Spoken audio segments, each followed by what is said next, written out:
Hello friends, मैं जयवीर बिस्ट आप सभी का आपके अपने यूट्यूब चैनल मैथ मस्ती और साइंस पर हार्दिक स्वागत करता हूं।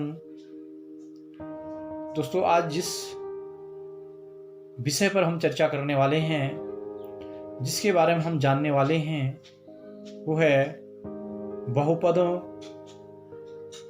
के शून्यकों को ज्ञात करना।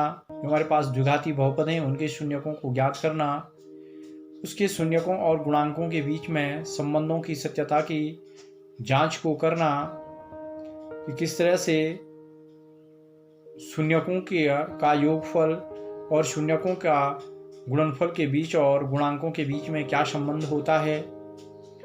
उसके साथ साथ यदि हमारे पास शून्यकों का योग और गुणनफल दिया हो तो उससे हमें द्विघाती बहुपद को ज्ञात करना। आज के इस वीडियो में जानने वाले हैं, तो इसके लिए आप मेरे साथ बने रहिए।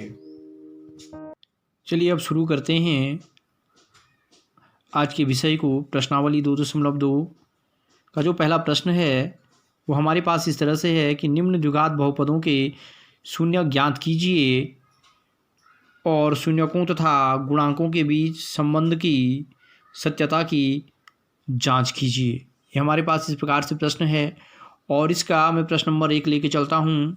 जो हमारे पास पहला प्रश्न, इसका पहला पार्ट दिया हुआ है x² - 2x - 8। तो सबसे पहले इसके लिए हमें क्या करने होंगे, शून्यक निकालने होंगे। लेकिन शून्यक निकालने से पहले हमें इस द्विघात बहुपद को गुणनखंड विधि के द्वारा हल करना होगा। गुणनखंड विधि को हम कक्षा 9 में भी पढ़ चुके हैं और एक बार फिर यहाँ पे मैं आपको इसको बताने वाला हूँ कि किस प्रकार से हम इसको हल करते हैं। तो इसके लिए जो कि हमारा मानक रूप होता है समीकरण का ax² + bx + c। तो यहाँ हम तुलना करेंगे तो a की जगह पे यहाँ पे 1 होगा, b की जगह पे -2 है और c की जगह पे -8 है। तो सबसे पहले क्या करते हैं, a और c का गुणा कर लेते हैं। a और c का गुणा कर लेते हैं तो a की जगह पे यहाँ पे 1 का जो मान होगा वो 1 होगा। गुणांकों को निकालना हमने पहले से सीखा हुआ है, एक बार फिर से देख लेंगे। यहाँ पे b की जगह पे -2 है और c की जगह पे -8 है। मैंने कहा सबसे पहले a और c का गुणा कर लेते हैं। तो a का मान -8, इसका +1, तो ac का गुणा हो जाएगा -8 × 1 = -8। अब करते क्या हैं, जो हमारे पास b है, ये b आप देख रहे हैं, b यानी -2 है। अब इस 8 को हमें इस प्रकार से 2 भागों में तोड़ना है। कितने भागों में? 2 भागों में। कि हमें उनको या तो जोड़ें या घटाएं, चाहे हम उसको जोड़ें चाहे घटाएं। जोड़ने घटाने पे यहाँ पे केवल -2 बचना चाहिए। तो इसके लिए हमारे पास जो सबसे आसान तरीका है, क्या करते हैं, इस 8 के अभाज्य गुणनखंड कर लेते हैं। तो 8 के जब अभाज्य गुणनखंड करेंगे तो 2 × 2 × 2 और इसको 2 जोड़े में बना लेते। 2 जोड़ा बनना चाहिए, 2 दूना 4 और 1 जोड़ा बच जाएगा 2। 4 में से 2 गया तो 2 बच जाएगा हमारे पास, ठीक है। लेकिन हमें कौन सा 2 चाहिए, -2, यानी हमें 4 को माइनस में लेना पड़ेगा। तो यहाँ पे लिख लेंगे x² - 2 दूना 4 -4 और साथ में क्या है, x है तो 4x लिख लेंगे और प्लस का 2x, ठीक है। 4x में से 2x गया तो फिर क्या बचा, -2x, यानी यही -2x वापस हमें मिल जाएगा। अब आगे लिखेंगे -8। अब इनको 2 के समूह में तोड़ लेंगे। एक समूह ये बन जाएगा, 2 का जोड़ा ये बन गया, फिर 2 का जोड़ा ये बन गया। यहाँ से देखेंगे कौन सी चीज़ हमारे ऐसे है जो दोनों में और कॉमन आ रहा, तो इन दोनों में x है। x को कॉमन ले लेंगे तो यहाँ पे बचेगा x - 4। अब हमें दूसरा जो ब्रैकेट है उसमें भी बिल्कुल यही संख्या x - 4 ही ब्रैकेट के अंदर रखनी है। ये इसकी कंडीशन होती हैं, ठीक है। ये इसकी स्थितियाँ हैं कि x - 4 ही, चिन्हों का भी बिल्कुल ध्यान देना, यहाँ पे प्लस नहीं आना चाहिए, माइनस ही आना चाहिए। तो हम यहाँ प्लस का 2 अगर कॉमन ले लेंगे तो ब्रैकेट के अंदर फिर क्या बच जाएगा, जब 8 को 2 कॉमन गया तो यहाँ पर क्या बच जाएगा, 4। अब इन दोनों में x - 4 और x - 4 कॉमन है तो एक बार हम x - 4 को लिख लेंगे और एक बार x - 4 यहाँ से कॉमन आया तो यहाँ क्या बच गया x, और यहाँ से x - 4 कॉमन आया तो यहाँ प्लस का 2 बच गया। अब इस तरह से हमारे पास ये दो ब्रैकेटों में x-4 x+2 ये इसके गुणनखंड हो चुके हैं। अब हम शून्य निकालने के लिए क्या करते हैं, इन दोनों को अलग अलग शून्य के बराबर मान लेते हैं, यानी x-4 = 0 तो x = 4। इसी तरह से इसको x+2 = 0 तो x = -2। पहले वाले को अल्फ़ा लिख लेंगे, अल्फ़ा = 4 और दूसरे को बीटा लिख लेंगे, बीटा = -2। तो इस प्रकार से इस बहुपद का दो शून्यक निकल गए, अल्फ़ा बराबर 4 और बीटा बराबर -2। अब इनके गुणांक हमने लिखे, a बराबर 1 है, b बराबर -2 है, c बराबर -8 है। तो पिछली वीडियो में मैंने आपको इनका शून्यकों और गुणांकों के बीच में संबंध की सत्यता की जांच बताई थी और उसके लिए सूत्र बताया था अल्फ़ा प्लस बीटा = -b/a।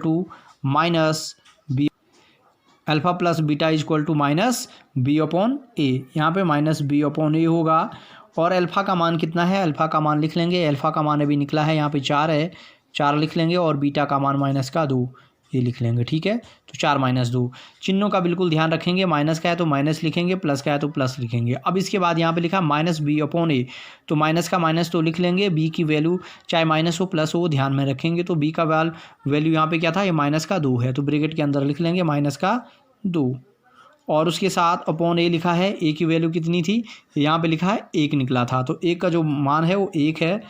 तो इस तरह से जब इसको करेंगे तो 4 में से 2 गया 2, प्लस का 2 आ जाएगा और इस तरह से ये माइनस माइनस का प्लस ये भी हो जाएगा 2। तो ये पहले वाले संबंध की सत्यता की जांच हो गई है।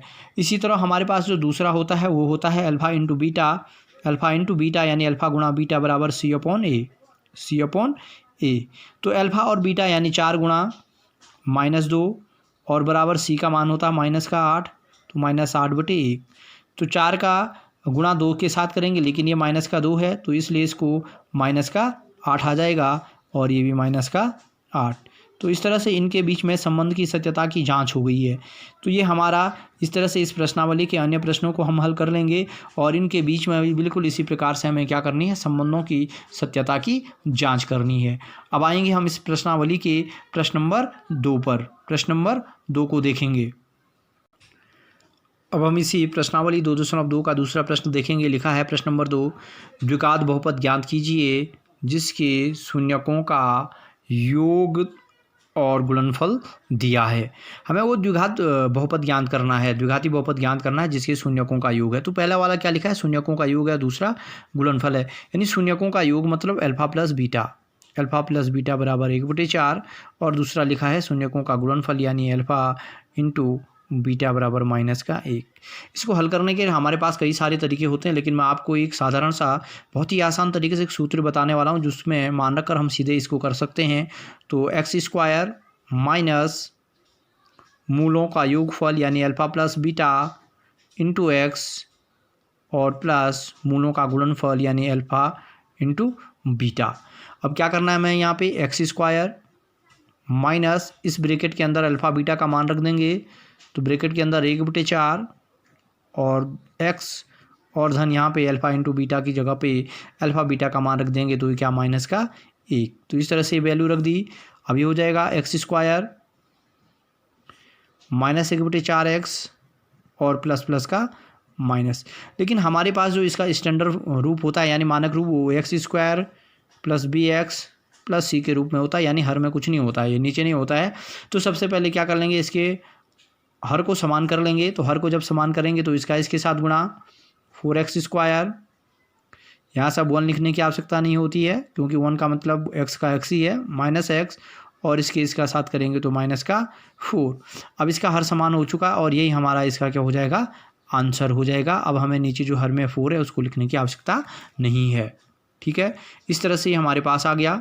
ऐसे ही एक दूसरे को और हम देख सकते हैं। इसी का चौथा पार्ट, मूलों का योगफल अल्फ़ा प्लस बीटा बराबर 4 लिखा है और मूलों का गुणनफल अल्फ़ा इंटू बीटा = 1 लिखा है। फिर उसी सूत्र का इस्तेमाल कर लेंगे, x²